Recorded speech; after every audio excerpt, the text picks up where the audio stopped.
महाराष्ट्राचे दैवत छत्रपती शिवाजी महाराज यांचा पूर्णाकृती पुतळा काल सिंधुदुर्गात मालवणमध्ये कोसळला।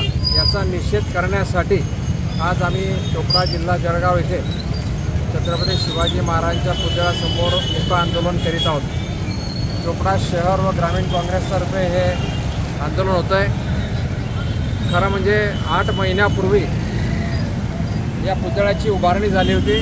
पंतप्रधान नरेंद्र मोदींच्या हस्ते उद्घाटन झालेलं होतं आणि असं असताना हा पुतळा कोसळावा हे सर्वांच्या दृष्टीने दुर्दैवाची गोष्ट आहे। वास्तविक पुतळा जिथे उभारला आहे त्याच्या समोरच जो किल्ला आहे तो 400 वर्षापूर्वीचा आहे। अजूनही तो भक्कम स्थितीत आहे, एक वीट त्याची हललेली नाही आहे। आणि असं असताना महाराष्ट्र सरकारने खरं याचं प्रायश्चित्त घेतलं पाहिजे। याच्यामध्ये खालच्या कॉन्ट्रॅक्टरांना कोणाला बळीचा बकरा बनवण्यापेक्षा ज्याच्यात ही मोठी मंडळी अडकलीत त्यांना या ठिकाणी कुठेतरी शिक्षा झाली पाहिजे असं सर्व महाराष्ट्राला वाटतंय। याचा आज आम्ही निषेध करीत आहोत।